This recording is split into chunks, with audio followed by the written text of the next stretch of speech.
Franz Kafka एक ऐसे literary writer, literary figure जिन्होंने छाप छोड़ दिया इस दुनिया के ऊपर। और इत्तेफाक की बात यह है कि वो बंदा कभी नहीं चाहता था कि उसका काम दुनिया के सामने आए। ही बेग्ड हिज फ्रेंड, भीख मांगी अपने दोस्त से कि भाई मेरा काम तू जला दियो। लेकिन all thanks to his friend जिन्होंने उनके काम को पब्लिश कर दिया। ना जाने ऐसे कितने राइटर्स होते होंगे दुनिया में जो लोग बेनाम मर जाते हैं अपनी चीज़ें लिख के और उनका काम अभी तक रिवील नहीं हुआ। उनमें से एक थे फ्रांज काफ्का। अगर उनके दोस्त ने डिसाइड किया होता नहीं भाई इस बंदे के, अपने दोस्त के काम को जो उसने बोला उसकी आखिरी इच्छा थी इसको जला दो, जला देता हूँ, तो आज हमको फ्रांज काफ्का जैसा राइटर नहीं मिलता। तो ये वैसे तो एक एक्सटेंडेड सीरीज़ नहीं होने वाली थी, ये एक फुल फ्लेजेड अपने आप में अल्टीमेट लेक्चर होने वाला था, फिलॉसफी ऑफ फ्रांज काफ्का से रिलेटेड सब कुछ। बट चूँकि over the past few months मेरे थ्रोट की हालत बहुत ख़राब हो गई है, मेरी आवाज़ तुम सुन पा रहे होगे थोड़ी भारी हो गई है, अजीब सी हो गई है और विद टाइम वो ख़राब होती जा रही है। तो आई can not make extended lectures. तो कोई बात नहीं, लेक्चर्स तो लाने हैं, तो हम पार्ट्स में लेक्चर्स को तोड़ देंगे, पार्ट्स में लेक्चर को लेके आएंगे जिससे कि बाद में हम लोग उसका एक कंपाइलेशन बना के डाल दें फॉर यू ऑल टू सी। तो उसमें से एक पार्ट है आज जो हम कवर करेंगे, core philosophy of Franz Kafka. यहाँ पर रहेंगे हमारे नोट्स, इससे हम लेके चलेंगे जिससे we do not miss out anything. और हाँ, एक और चीज़ which is if you want to see the raw side of desi philosopher कि मैं कहाँ रहता हूँ, क्या कर रहा हूँ, because I started a new journey of pursuing mix martial arts जो मैं हमेशा से करना चाहता था। मैंने एक 1-on-1 ट्रेनर हायर किया है। मैं कोलालमपुर में मिक्स मार्शल आर्ट्स सीख रहा हूँ because south east Asia is the hub of mix martial arts. Not कि मेरे को UFC में जाना है, मेरे को कुछ बनना है, फाड़ना है कुछ, just for the sake of it, just want to learn it professionally. तो वो मैं कर रहा हूँ। मेरी लाइफ कैसी है, what do I do on a daily basis, तो मैं vlogs, what do I take supplements वगैरह to keep my mind sharp, मैं कैसे जीता हूँ, the raw side of desi philosopher, the गाली गलौज साइड, द दिल्ली का लौंडा वाली साइड ऑफ देसी फिलोसफर। तो you can go check out the channel desi existentialist, उसका नाम था, उसको अब खान बाबा कर दिया हमने कि मेरा नाम है फराज खान और मैं कभी कभार बाबा मोड में चला जाता हूँ, तो खान बाबा, ठीक है। जाके you can go and watch that channel. उस पर बहुत सारे वीडियोस अपलोड हो रहे हैं, होते रहेंगे। चिल स्ट्रीम्स चलती हैं उसके ऊपर। स्ट्रीम्स मतलब मैं रिसर्च कर रहा हूँ और मैंने वीडियो ऑन कर लिया, मैं बकैती कर रहा हूँ, so can go check that out. तो फ्रांज काफ्का को जब तुम पढ़ोगे ना यार, ध्यान से समझोगे, तो तुम्हें एक बहुत इंटरेस्टिंग चीज़ समझ में आएगी, विच इज़ ये बंदा अपने काम में दुनिया की सच्चाई दिखाने की कोशिश कर रहा है, particularly the matrix kind of system which we are in. कि हमें लगता है हमारी लाइफ हम बड़ी अच्छी बना सकते हैं, हमें लगता है हमारी लाइफ बड़ी अच्छी चल रही है, बट फ्रांज काफ्का की किताबों में अगर तुम देखोगे तो जो कैरेक्टर है, जो प्रोटैगनिस्ट है, उसकी ज़िंदगी शुरू हो रही है, उसकी लगी पड़ी है और ख़त्म होते होते the ultimate failure of this world which is death, वो उसके साथ होता है। या तो कैरेक्टर मर जाता है या तो कैरेक्टर और बुरी हालत में मिलता है। शुरुआत भी बुरी होती है और एंडिंग तो बुरी होती ही होती है, which is the story of this life. कि हम आए हैं इस सफरिंग में और जाएंगे भी सफरिंग में, विच इज़ डेथ। सबके अपने पर्सपेक्टिव होते हैं, विच इज़ फाइन। बट इसी को इन्होंने अपनी जो बीच है ना, पैदा हुए सफरिंग और एंड हुई, इसके जो बीच की जर्नी है, इसके ऊपर इन्होंने एम्फेसिस दिया। तो शुरुआती तौर पे इन्होंने एब्सर्डिटी और ब्यूरोक्रेसी के ऊपर बात करी। कैसे modern system, legal system, political system, economical system rigged है पूरी तरीके से to serve the people who are at the top, और ये फंक्शन करता है विदाउट एनी मर्सी। ये लोगों के ऊपर कोई दया नहीं खाता। ये सिस्टम ऐसा है जो कि एकदम ठंडा है, कोल्ड है, एकदम ऐसा फैला हुआ है कि इसकी कोई सीमा नहीं है और इनह्यूमन है। इसके अंदर ह्यूमैनिटी थोड़ी सी भी नहीं है, कंपैशन थोड़ा सा भी नहीं है। ये सिस्टम के हिसाब से काम करता है। अगर हम इसका लिटरेरी एग्जाम्पल देखें तो द ट्रायल में योसेफ के जो कैरेक्टर था, जोसेफ के जो भी आप बोलें, इस बंदे को अरेस्ट कर लिया गया विदाउट बीइंग टोल्ड क्या इसका क्राइम है। शुरुआत ही अगर तुम नॉवल की देखोगे होती है कि अचानक से ही is feeling like a jail, अपने ही घर में अजीब फील हो रहा है उसको, उसी के नेबर्स उसको अजीब तरीके से देख रहे हैं, वो अपने आप को ही अजीब फील कर रहा है, वो अपने आप ही परमिशन मांग रहा है दूसरे लोगों से, जैसे हम करते हैं रोज़मर्रा की ज़िंदगी में। क्या करते हैं हम? परमिशन मांगते हैं सिस्टम से, ये कैसे करें, वो कैसे करें, और उस लूप में फंसे रह जाते हैं। This is what the system is. एक फेसलेस ब्यूरोक्रेट से दूसरे फेसलेस ब्यूरोक्रेट पे, जो कि ट्रायल में होता है यूसेफ के साथ, वो बोलता है वो मेरा सीनियर है, वो बोलता है वो मेरा सीनियर है, यहाँ से वहाँ, वहाँ से यहाँ, इसी में उसकी पूरी ज़िंदगी चली जाती है, बट कोई रेजोल्यूशन नहीं मिलता। और मैं ना इन लेक्चर्स के दौरान, अब जब भी देसी पी पे लेक्चर्स आएंगे, I take big pauses, I can not speak longer. मैं ज़्यादा लंबा बोलूँगा, मेरे थ्रोट में लंप पड़ने लग जाता है, लंप जैसी फीलिंग, स्वेलिंग होने लग जाती है, तो विच इज़ नॉट गुड। वो मतलब ये क्या कहते हैं उसको, thankfully this is not cancerous, but this is related to vocal cord swelling. तो ठीक है, कोई बात नहीं, क्योंकि ब्लीडिंग भी हुई थी बीच में मेरी, तो we will all like in my family and हम सब कि भाई ये कैंसरस हो सकता है, बट कंटेंट क्रिएशन पिछले 5-6 साल में this is what it has done to me. कोई बात नहीं, हर चीज़ के साइड इफ़ेक्ट होते हैं। तो इनकी जो एब्सर्डिटी है और ब्यूरोक्रेसी का जो सिस्टम है कि भाई एक एब्सर्ड सिनेरियो क्रिएट हो गया है लाइफ में, जो कि मेटामॉर्फोसिस में भी तुम देख सकते हो। एक एब्सर्ड सिनेरियो, क्या एब्सर्ड है कि भाई वो बनी ग्रेगोर सैमसा बनी गया कॉकरोच। एक इंसानों की दुनिया में कॉकरोच बन के जीना कितनी वियर्ड बात है, and that is what absurdity is. अगर आप इसके फिलोसफिकल कॉन्सेप्ट देखें, कॉन्टेक्स्ट देखें, तो कामों के एब्सर्डिज्म से बहुत ज़्यादा इसका लिंक है कि एक ह्यूमन डिज़ायर होती है क्लैरिटी की हर इंसान में, कि हमें क्लैरिटी मिले हमारी लाइफ में चल क्या रहा है, हमारी लाइफ का मीनिंग क्या है। और जब वो क्लैरिटी को जस्टिस नहीं मिल पाती है तो भैया कांड होते हैं, जो कि फ्रांस काफ्का ने दिखाने की कोशिश करी। क्योंकि ये universe is filled with silence, this universe is filled with confusion, this universe is filled with utter gloominess, dark है, वियर्ड है। हम भाई साहब माहौल बना के बैठे हैं आज मस्त, एंड वही डार्कनेस में इंसान अपना पर्पस ढूंढने की कोशिश करता है, जो कि उसको नहीं मिल रहा है, और वो वरिड है, वो परेशान है। ये साइलेंस, ये कन्फ्यूजन, वो जो होता है ना कुत्ते की कुहार जो भी बोलते हैं, आओ आओ हमें बचाओ, लेकिन कोई सुनने वाला है नहीं। तो क्या ही मीनिंग होगा जब इस साइलेंट यूनिवर्स में हमें कोई नहीं सुनना चाहेगा। ये थी कामों की एब्सर्डिज्म। बट इसी में आप एक एब्सर्ड हीरो बन के अपनी लाइफ को ट्रैक पे ला सकते हैं, और यही एब्सर्ड हीरो की तलाश में फ्रांस काफ्का ने अपनी लाइफ निकाल दी। कितना टाइम हो गया है, टाइम देखते रहे हम। ये एब्सर्ड हीरो था जो काफ्का बनना चाहते थे, but he was not able to become that absurd hero, and वही चीज़ दर्शाई गई है इनकी किताबों में। और ये जो ब्यूरोक्रेटिक जो सिस्टम है, जिसको काफ्काएस्क बोला गया है, जो पर्टिकुलरली इंग्लिश डिक्शनरी का एक यूज्ड वर्ड है काफ्काएस्क, कि नाइटमेरिश ब्यूरोक्रेटिक सिचुएशन, ये अपने आप में एक एब्सर्ड कंडीशन क्रिएट करता है, बहुत ही एब्सर्ड, विच इज इंसान पर्पस ढूंढना चाहता है, इंसान ने ही ये सिस्टम बनाया है, लेकिन वो सिस्टम उन्हीं इंसानों के बारे में केयर नहीं करता। कितना वियर्ड है, कितना अजीब है। मैं अभी तो मोस्ट प्रॉब्ली नहीं दिखा पाऊँगा, बट मैं जहाँ बैठा हूँ तो यहाँ से जो खिड़की से व्यू है वो दिखता है एक्सचेंज 106 का, which is the financial centre, financial hub of Malaysia. मैं एक वीडियो बना लेता हूँ अभी बैठे बैठे, जो रिकॉर्डिंग चल रही है, नोट्स हैं, रिकॉर्डिंग चल रही है। तो दिस इज़ एक्सचेंज 106 बिल्डिंग, मैं यहाँ पे साइड में डाल दूँगा वीडियो।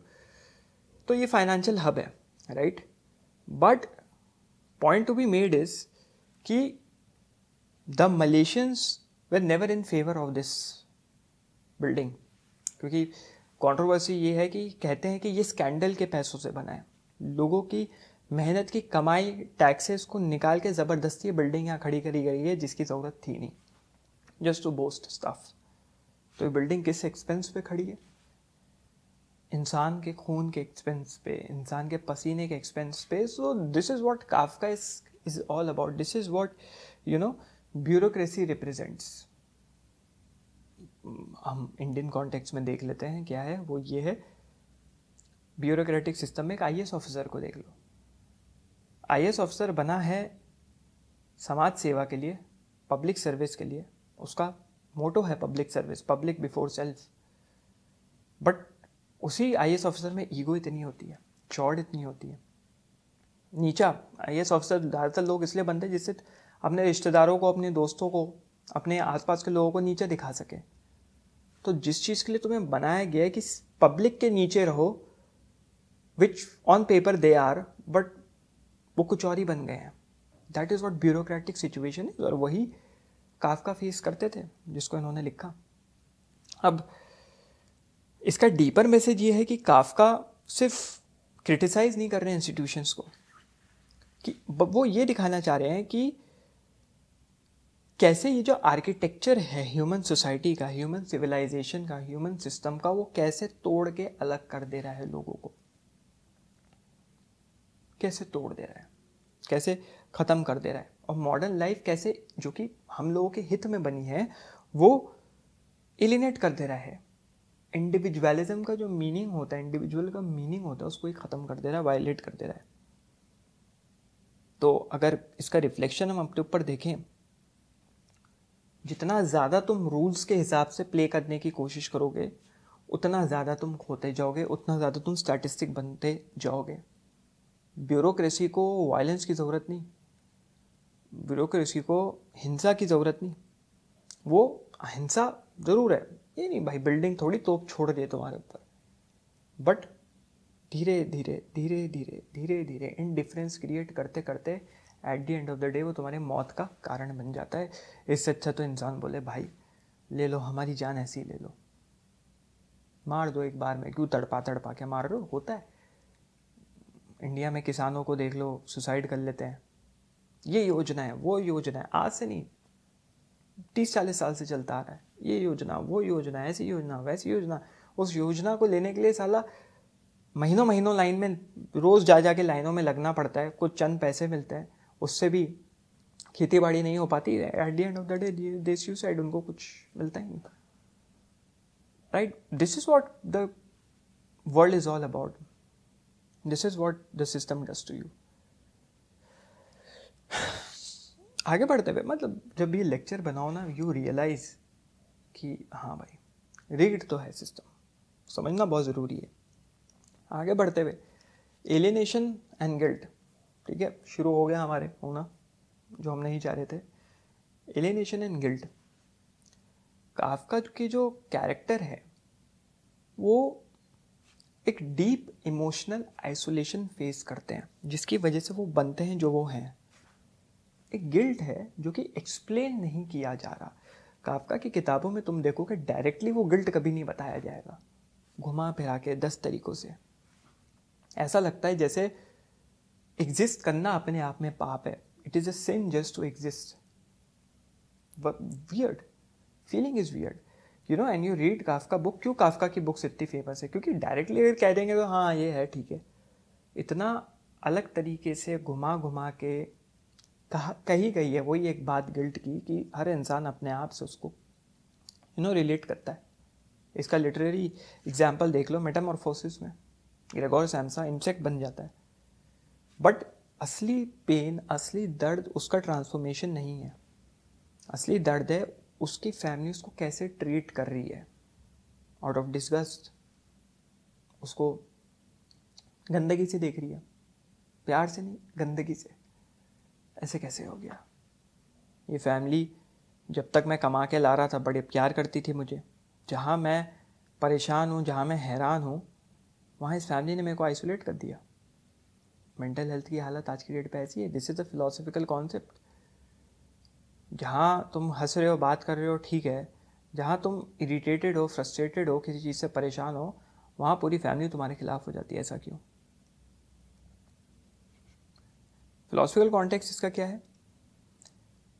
इसमें अगर आप गूंज देखो, एक इको देखोगे which is of existentialist alienation, जिसके ऊपर मार्टिन हाइडेगर जो फिनोमेनोलॉजिस्ट थे, साख्स, जॉन पॉल साख्स, इन्होंने बात करी कि आप अपने आप को डिटैच फील करने लग जाते हो, not only from with the society, with your family, but also with your self. अपने आप से डिटैच हो जाता है इंसान, मैं क्या हूँ। अगर इसका इन्फ्लुएंस देखोगे तो it's an influence of Freudian guilt. Freud ने जो कहा डिज़ायर सप्रेस्ड है, जो कि काफका को था, डिज़ायर सप्रेस्ड है, फादर का ट्रॉमा है, फियर ऑफ जजमेंट है, फेल्ड मैरिजेस हैं, लाइफ की लगी पड़ी है, he wants to improve but is not able to improve. तो रिफ्लेक्ट हो रहा है किताबों में। हर इंसान का अलग तरीके से रिफ्लेक्शन आता है। एक बहुत अच्छा पेंटर है, मेरे को काफ़ी अच्छा लगता है painter, he is an existential painter, his name is Francis Bacon. एक तो फिलोसफर भी फ्रांसिस बेकन है, एक और है Francis Bacon, 20th century, 20th century, he's a painter. He had a very fucked up life, और उनकी जो मेस्ड अप लाइफ थी वो रिफ्लेक्ट होती थी उनकी पेंटिंग्स में। अगर तुम देखो फ्रांसिस बेकन पेंटिंग्स टाइप करो तो दिखेगा, वियर्ड पेंटिंग, समझ में नहीं आएगा, but the things which he was going through were reflected in his paintings. तो this is what Kafka's no story was all about, कि उनका फिलोसफिकल स्टांस ही ऐसे आया था कि जब उन्होंने देखा कि मेरा रिलेशनशिप तो मेरे पिताजी के साथ इम्प्रूव हो ही नहीं रहा, मेरा बाप तो मेरे को निकम्मा समझता है, नल्ला समझता है, वो शेम जो कि अपने बाप से वो शेयर करता, ही इंटरनलाइज दैट शेम, अपने अंदर ही संभाल लिया।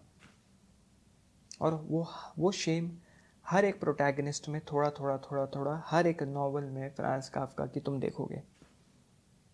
और इसका डीपर मैसेज ये है, जो हम लोग गिल्ट कैरी करते हैं, जो परेशानियां कैरी करते हैं, उसका कोई सर पैर नहीं है, उसका कोई क्लियर सोर्स नहीं है, उसका कोई स्रोत नहीं है। क्या स्रोत है इस चीज़ का, कहाँ से निकल के आ रही है? और यहीं पे काफ्का पूछते हैं, what if guilt is just a part of being human in a broken world.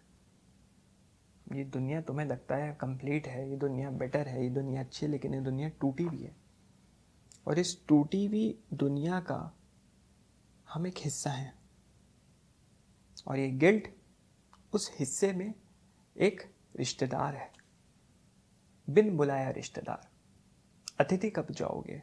हम नहीं चाहते थे अतिथि आए, लेकिन ये गेस्ट आके बैठ गया, ये गेस्ट जाने का नाम नहीं ले रहा है। तो भैया अतिथि कब जाओगे, गेस्ट कब जाओगे, जाओ अब। ठीक है, तो हमें लेनी पड़ गई चाय, थोड़ी सी ग्रीन टी टाइप्स, चुचकियों की आवाज़ झेलनी पड़ेगी, कुछ कर नहीं सकते। मैं एकदम करके नहीं पी जाऊंगा कि सब कुछ जल जाए। अगर चुस्कियाँ नहीं ली तो काहे के भारतीय, काहे के भारतीय नागरिक अगर चाय बिना चुस्कियों के पी ली, कोई बात नहीं। यहाँ पे ना, जब मैं ये गर्म कर रहा था तो काफ्का की एक कहानी याद आई कि ये ट्रॉमा असल में आया क्यों, ये फिलॉसफी काफ्का की इतनी डेवलप हुई क्यों। अभी क्या है कि एक टाइम पे बहुत जिद कर रहे थे काफ्का, बचपन की बात है, पानी चाहिए पानी चाहिए पानी चाहिए, और बिस्तर पे थे अपने सोने से पहले मोस्टली, और उनके पिताश्री इरिटेट हो गए, कोई तार अंदर का उनका छिड़ गया, गुस्से में आए, काफ्का को उठाया बिस्तर से, बालकनी में रखा, ठंड सर्दियों का वक्त था, और लॉक कर दी बालकनी। और शायद वो पूरी रात वहाँ पे रहे थे, या आई डोंट नो, कुछ टाइम के लिए वहाँ पे थे बालकनी में। He was only wearing a pyjama, शायद ऊपर से there was nothing he was wearing.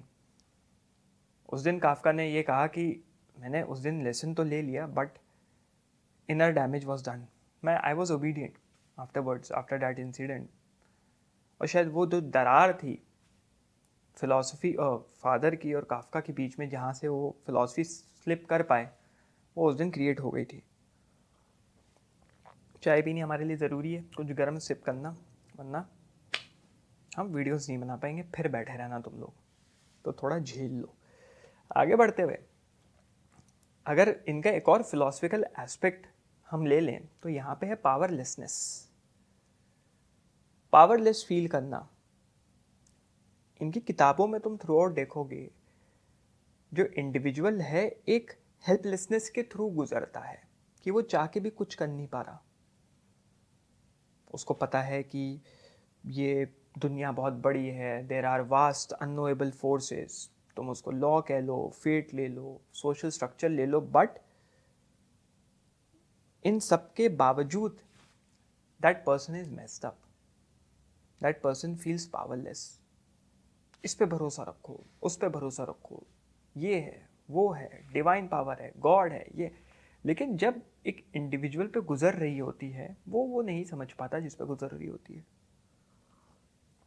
फिलहाल उसको कोई डिवाइन या इंडिविजुअल, कोई डिवाइन या कोई यूनिवर्सल पावर नहीं दिख रही उसकी मदद करने के लिए, which you can see throughout. अगर इसका लिटरेरी एग्जाम्पल लो, द कासल में, द कासल में जो प्रोटैगनिस्ट था के, वो he tries to access the castle, कि मैं किसी तरह एक्सेस कर लूँ, मतलब you know it is a metaphor to showcase, मतलब काफका ने एक मेटाफॉर की तरह यूज़ किया कासल को एक्सेस करना, which is to show power और द ट्रुथ, कि पावर अटेन करनी है, ट्रुथ अटेन करना है।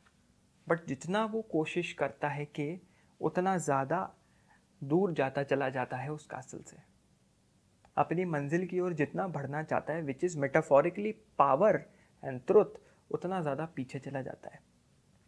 तो ये देखते हो ना तुम, कीबोर्ड वॉरियर्स हो गए या धर्म के रखवाले, ये जितना सत्य के चौधे बनते हैं। मेरे सामने यहाँ पे लैम्बोर्गिनी जा रही है, एवेंटाडोर, मज़ा आ गया देख के, कोई बात नहीं। जितना ये लोग सत्य के चौधे बनते हैं, हम तो सत्य की तरफ जा रहे हैं, हमारे में असली ट्रुथ है, दिस इज एब्सोल्यूट ट्रुथ, उतना तुम ट्रुथ से दूर हो। जितना तुम क्लेम करते हो तुम ट्रुथ के नज़दीक हो, उतना तुम ट्रुथ से दूर हो। याद रखना, कहने में बड़ा आसान लगता है कि भाई हमें ये तो, हमारा तो एब्सोल्यूट ट्रुथ है, हमारा धर्म तो एब्सोल्यूट ट्रुथ है, हमारा रिलीजन तो एब्सोल्यूट ट्रुथ है, लेकिन किसी का नहीं है, किसी का भी नहीं है। जिसने ये क्लेम कर दिया वो उतना ही दूर है एब्सोल्यूट ट्रुथ से। तुम्हें पता ही क्या एब्सोल्यूट ट्रुथ के बारे में? कुछ किताबें, चंद पन्ने, एब्सोल्यूट ट्रुथ? दोस्त, बाहर निकलो, दुनिया घूमो, तब समझ में आएगा एब्सोल्यूट ट्रुथ होती क्या है, उसको ढूंढते कैसे हैं, उसके बारे में पता कैसे लगाते हैं। This is what philosophy is all about, discovering, meeting new philosophical cultures, meeting new philosophical peoples बोल रहा हूँ, people, and that is how you know what is the absolute truth. And the absolute truth is, there is no absolute truth. Controversial paradoxical situation, simple as that. इसका जो philosophical concept है powerlessness का, ये Kafka ने जो कहा, it is more symbolic and related to nihilism. और Kafka की किताबों में पैसिव नाइलिज्म तुम देखोगे, झलक है एक्टिव की भी, कि प्रोटैगनिस्ट ट्राई करता है एक्टिवली वो नाइलिस्टिक स्टेट से बाहर निकलने की, बट निकल नहीं पाता, तो पैसिव नाइलिस्ट बन जाता है, and in the and the character goes away, Passage away. जो नाइलिज्म का काफका की किताबों में सेंट्रल कॉन्सेप्ट है वो ये है कि उसमें कोई सेंट्रल अथॉरिटी नहीं है या कोई सत्य नहीं है टू अपील टू, कि ये सत्य है, इसी के पीछे में भागना है। जो रूल्स जिसके बारे में दुनिया बात कर रही है बहुत वियर्ड है, आर्बिट्ररी है, हवा में है और अननोएबल है, उसके बारे में पता नहीं लगा सकते। और एग्जांपल ले लें तो मिशेल फूको का जो कॉन्सेप्ट है, he was also an existentialist philosopher, 20th century के महान। जो मिशेल फूको का जो पावर का कॉन्सेप्ट है, उन्होंने कहा पावर हर जगह है, एक छोटे सिस्टम से लेके बड़े सिस्टम तक, और ये पावर इंस्टीट्यूशनलाइज कर देती है, लोगों को बांध के रख देती है। लेकिन उसके बावजूद उस पावर को तुम कभी भी डायरेक्टली कन्फ्रंट नहीं कर सकते। पावर है तो हर जगह, हर सिस्टम में, बाहर है, अंदर है, तुम्हारे अंदर है, सामने वाले में, but you can not confront that power. It is very difficult. It is very very difficult. वहीं इंस्टीट्यूशंस बन जाते हैं. यहाँ पे अगर काफ्का इस लॉजिक लगाओ तो वो ये कहता है कि you don't lose power because it's strong, you lose because it's invisible. Power तुम्हें लगता है बहुत स्ट्रॉन्ग है, बहुत ताकतवर है और तुम उससे जीत नहीं सकते, लेकिन असली में पावर इनविजिबल है. हैरी पॉटर के गमछे की तरह है. गमछा लगा लिया, गायब. गमछा या जो भी चादर थी, जो भी था, it's invisible, so you can not fight that. Corona क्या था, कोविड क्या था, it was kind of N invisible army. दोस्त थी तो वर्ल्ड वॉर थ्री. अब सरकारों ने मिलजुट के लोगों का बोला कि पॉपुलेशन कंट्रोल करनी है, या किसी एक कंट्री ने जानबूझ के वायरस छोड़ा, या गलती से हुआ, जो भी हुआ, kind of a world war. ठीक है, अब कल को कोई कंट्री न्यूक्लियर वॉरेट छोड़ दे और बोले वो ना गलती से हो गया, हम ज़रा टेस्ट कर रहे थे मिसाइल, लेकिन गलती से चली गई, एक यूएस में चली गई, एक साउथ अमेरिका में चली गई, एक इंडिया में गिर गई, एक नेपाल में गिर गई, एक यूरोप में गिर गई, एक कनाडा में गिर गई, एक इधर गिर गई, लोग इतने मर गए, है ना, गलती से हुआ. तो ये कह के तुम उसको नज़रअंदाज तो नहीं कर सकते ना. This was an invisible army. तो this is what it is. Power is invisible. Can not figure that out. But Kafka का डीपर मैसेज यहाँ पे ये था कि मॉडर्न लाइफ एक गेम की तरह है, और इस गेम के हमें रूल्स ही नहीं पता. खेलने सब निकल लिए, सब बनना चाहते हैं वर्ल्ड्स बेस्ट गेमर, बट किसी को रूल्स नहीं पता, और कोई वो रूल्स उन्हें एक्सप्लेन घंटा नहीं करने वाला. तो भूल जाओ कि तुम्हें एक्सप्लेनेशन मिलने वाला है. मुझे तो एक्सप्लेनेशन चाहिए भाई, रूल्स, मेरे को तो ये गेम जीतना है. तुम कभी ये गेम जीत ही नहीं सकते. तुम्हें लग रहा है, it's an illusion that you are winning the game, but you will never my friend win the game. That is it. आगे बढ़ते हुए चौथे पे आ जाते हैं. हमने पहला एब्सर्डिटी एंड ब्यूरोक्रेसी लिया, उसके बाद एलियनेशन एंड गिल्ट लिया, तीसरा पावरलेसनेस लिया, अब चौथा इज डिवाइन साइलेंस. काफ्का की जो दुनिया है वो डिवाइन जस्टिस और मॉरल क्लैरिटी लैक करता है. कोई तुम्हारा न्याय करने नहीं आने वाला ऊपर से देवता, कोई देवता नहीं उतरेगा तुमको न्याय दिलाने के लिए, तुमको मॉरल क्लैरिटी देने के लिए क्या सही है क्या गलत है. अगर ऐसा ही है तो इतने सारे लोगों की ज़िंदगी जिन चंद इंस्टीट्यूशंस और ब्यूरोक्रेटिक लोगों के हाथ में है, वो क्यों नहीं मॉरल जस्टिस प्रोवाइड कर रहे हैं, वो क्यों नहीं मॉरल क्लैरिटी प्रोवाइड कर रहे हैं. वो तो बदमाशी कर रहे हैं, वो तो बदमाश हैं. ऐसा कैसे हो सकता है. इंस्टेड काफ्का के कैरेक्टर रोते हैं, इस खोखले आसमान में रोते हैं, which is absurdism. Albert Camus का, तुम कुत्ते की तरह किकिया रहे हो, लेकिन तुम्हारी किकियाहट सुनने के लिए कोई नहीं बैठा है, कोई उसका आंसर नहीं करने वाला है. As simple as that. इसका लिटरेरी एग्जाम्पल देख लें. इन बिफोर द लॉ एक आदमी पूरी जिंदगी वेट करता रहता है just to grant access to the law का एक्सेस गेन करने के लिए, but at the end of the day वो मर जाता है. He dies without being allowed inside. जिस चीज़ के लिए पूरी जिंदगी उसने निकाल दी, वही चीज़ वो नहीं कर पाता, वही चीज़ के लिए वो कभी नहीं आगे बढ़ पाता. मेरे एग्जाम्पल में मेरे फादर ने, he was in service, government servant. पैसा जमा, घर में लगाओ, अच्छा घर होगा, रिटायरमेंट के बाद मज़े लेंगे, रिटायरमेंट के बाद ये पूरी मेहनत करी, एब्सर्डिटी में काम किया, इस ब्यूरोक्रेटिक सिस्टम में फंसे रहे. रिटायरमेंट से 1 साल पहले he died because of Covid. हो गया. जिस चीज़ के लिए तुम काम कर रहे थे, उसी चीज़ को अटेन करने के चक्कर में you lost your life, because he was always working. Diet पे ध्यान नहीं देते थे, कमज़ोर हो गए, एंड ज़्यादातर लोग वही ख़त्म हुए जो कि हेल्थ वाइज कमज़ोर थे. तो इसका फिलोसफिकल कॉन्टेक्स्ट है, ऑब्वियसली मिरर्स एब्सर्ड थियोलॉजी.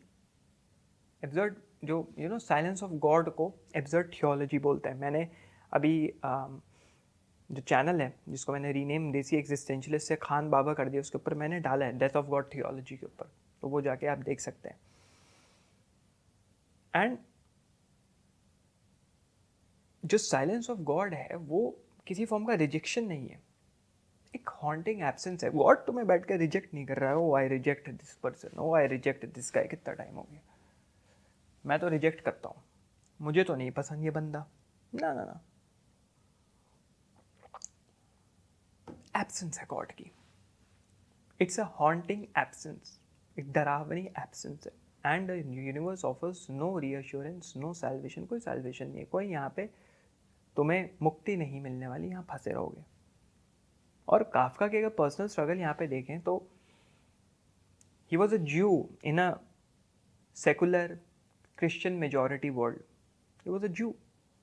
और Kafka himself felt cut off from God, उस डिवाइन पावर से कट ऑफ फील करते थे। यही है वो डिवाइन पावर, कोई हेरिटेज नहीं, कोई स्पिरिचुअल बिलोंगिंग नहीं, अपने आप को इस सोसाइटी में रिलीजियस डिफरेंसेस की वजह से भी he used to feel cut out. इसका डीपर मैसेज ये है कि ये जो इच्छा है, डिज़ायर है मीनिंग फाइंड करने का, ये शायद इटर्नल है, ये चलता रहेगा चलता रहेगा। But Kafka wants there may be no voice on the other end of your prayer. अगर कोई आवाज़ नहीं निकली, फेथ पे चल रहे हैं हम लोग, लेकिन अगर उस तरफ कुछ नहीं निकला, निकल सकता है वेल एंड गुड, तालियां आपके लिए, यू विन। अगर नहीं निकला तो सबके लग जाएंगे जो जो हल्ला कर रहे थे कि उस तरफ तो आवाज़ है। पांचवे पे हम लोग आइडेंटिटी एंड मेटामॉर्फोसिस पे बात कर लेते हैं थोड़ा सा। काफका ने बात करी कि एक्सप्लोर किया, बात क्या करी कि आइडेंटिटी कैसे खुल के, जैसे किताब के पन्ने खुलते हैं, जैसे नाड़ा खोलो किसी चीज़ का खुलता है, जब आइडेंटिटी अनरावल होने लग जाती है तो मैं सोसाइटी अलग कर देती है, आउटकास्ट कर देती है।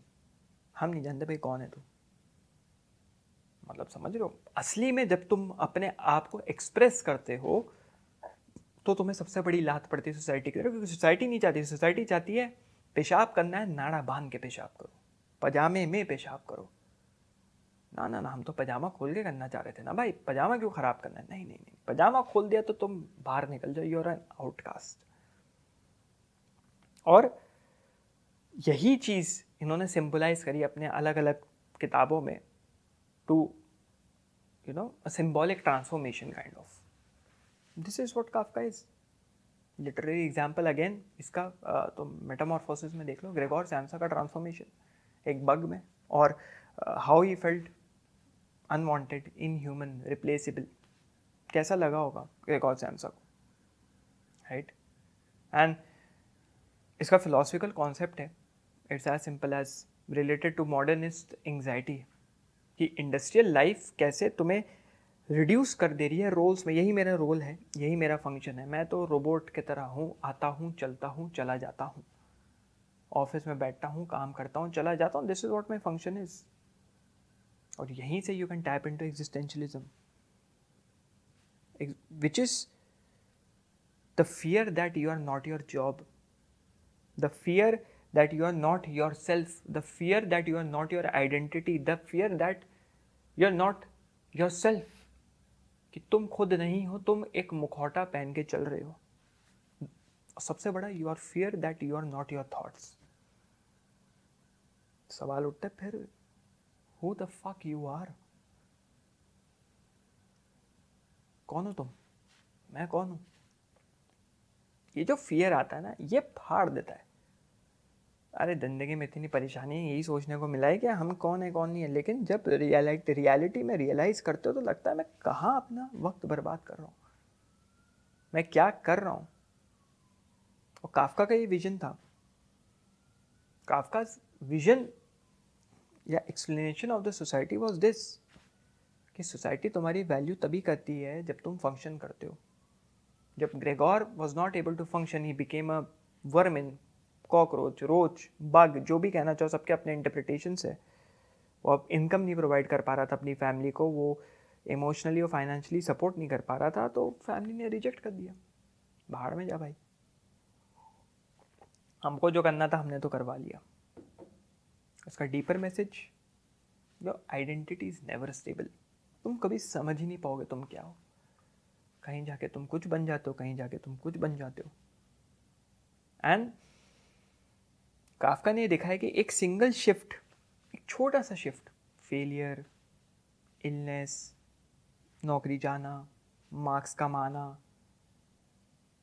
तुम फैमिली कर्ज तोड़ना चाहते हो, ज़्यादा पैसे कमा के दुनिया घूमना चाहते हो, अपने पैशन फॉलो करना चाहते हो, एक सिंपल शिफ्ट वो तुम्हें अनरिकॉग्नाइजेबल बना देगा to others and to your self.